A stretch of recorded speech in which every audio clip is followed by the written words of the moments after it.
Hey everybody, welcome back to my channel. My name is Chi. Thank you guys so much for coming to my channel, Growing Nurses Consulting LLC.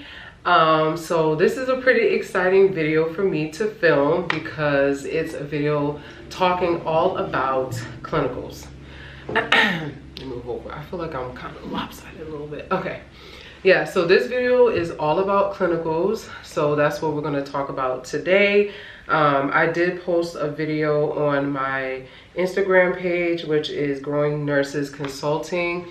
So you guys can follow that page. And welcome to all of you who are new. This channel is just strictly all about my nursing journey. So nursing school, nursing vlogs, day in the life, NP school, all of that stuff. So if you guys haven't already, take a moment to subscribe to my video down below. So this was a highly requested video, so I'm going to do this video today. So what we're going to talk about is clinicals, how I feel so far, because I've been in it about almost a little over a month now. So there's some things that I've learned that I want to share with you guys. So the first thing I want to talk about is getting prepared for clinicals. So with my school, they had us do all the medical clearance, so like all the shots, making sure you're up to date with all your vaccines, your your background check, all of that stuff. So I did all of that. That kind of took some time to do, so I would just say plan ahead and plan early for that. What else? Next thing is if your school doesn't help you with finding clinicals, oh, I feel you, because my school is exactly the same way. So if you are in that predicament, I would highly suggest you starting early to find like your preceptors. So tips that I would use is like going through your either if you're a part of like any registered nurse groups or associations in your community, I would try reaching out there. If you know like friends who are in the healthcare, maybe they can help you find somebody who's looking for students. Unfortunately for me, I was stuck in a predicament where I could not find a preceptor. And as you guys know, my school is not in the same state where I live. And I actually moved away from the state where my school was, which is also the same place where I used to work, which, yeah, so, you know, moving during a pandemic to a whole different city, whole different state was a little bit trying for me because it put more stress for me to find a preceptor.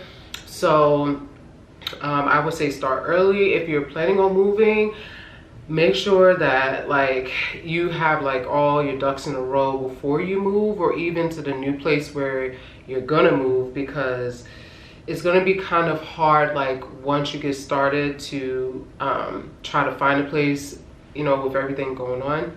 So yeah, those are my tips. And then also when you secure a preceptor, if your school is kind of delayed with finding like the contracts and stuff that the school and your preceptor has to sign, keep communication open. I cannot say that enough. There was a girl in my class who had a preceptor almost like a year before we started clinicals.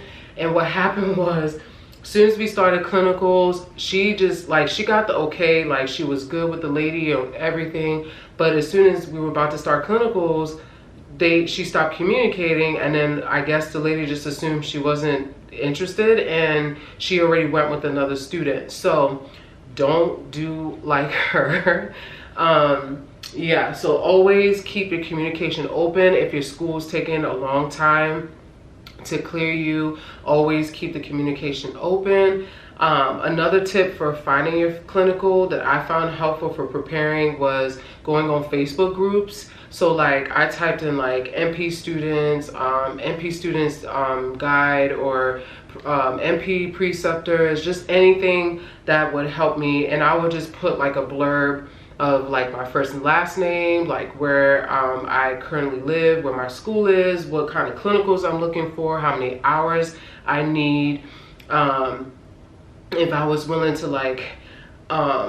like stay extra for more hours if I needed, and you know, stuff like that. So you just want to also make sure like you're marketing yourself well. And that's another thing, boo.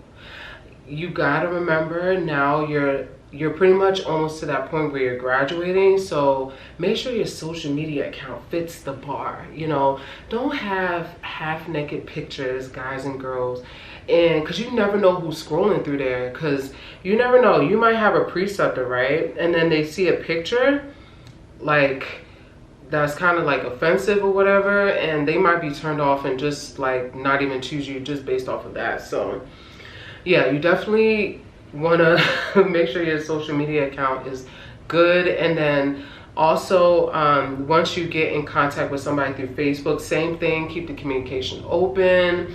I would not suggest friending the person, because to me that's kind of weird. Like my preceptor I found on Facebook, but I just thought it was weird to like friend her, so I just kept sending her message through Facebook.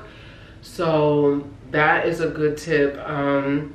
Another thing also is like getting your stuff prepared for clinicals. Once you got your things set and your ducks in a row, I don't know, I was kind of a little bit anxious about it. So some people might drive to their site, especially if it's a little bit far. So I would suggest doing that maybe like 2 or 3 days before you actually start your clinicals.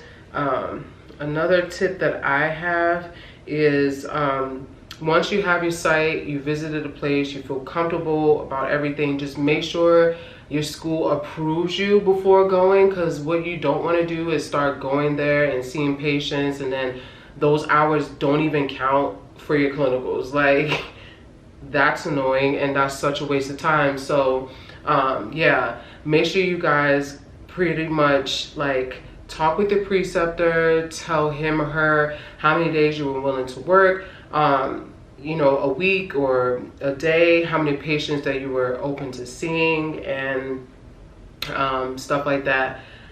Yeah, that's pretty much the tips that I have. I'm trying to think if there's something else. Oh yeah, make sure you have a good stethoscope. Make sure you have a good stethoscope, like an otoscope, the you know, everything that you need to like look at the eyes, the ears, the mouth, the, you know, anything like the tongue depressors and like cotton balls and stuff like that. I wouldn't suggest buying that, because normally they have them on the site wherever you go. And then one big thing, make sure that the place that you pick for clinicals is a place that is approved through your school. So like my school would not accept certain places. Like they didn't want people working like in a hospital, like in certain specialties. Like I don't know, I felt like they wanted something, especially if you're FNP like me, they didn't want you to go so specialized at first. They really want you to pick a place where you can see all age ranges. So like in my clinical site, I can see infants all the way up to geriatric, and that makes, oh, and including pregnant women too. So that's a plus. So I will definitely see pap smears and see pregnant women and, you know, measure their stomachs and, you know, stuff like that. So yeah, that's pretty much it. So I hope these tips were helpful. If I have more tips, you guys, if you're watching this video, you can share them down below, because I'm pretty sure like if you clicked on this video, you're probably either anticipating starting clinicals or you're already in clinicals and you're just trying to figure out if there's like any other things that you might need or that can be helpful for your time in clinical. And like the last thing I want to say is enjoy your clinicals. Like this is like the time where you finally feel like you're a provider, and that you're going to be one step closer to graduation. So yeah, thank you guys so much for watching. If you haven't already, subscribe to my channel. Make sure you follow me on my social media accounts. And if you're interested in a coach call where I can give you guys like individual like coaching for like NP school, nursing, career, job hunting, or just applying into nursing school or graduate school, I have my link in the description box. And I want to thank you guys so much for watching. Bye.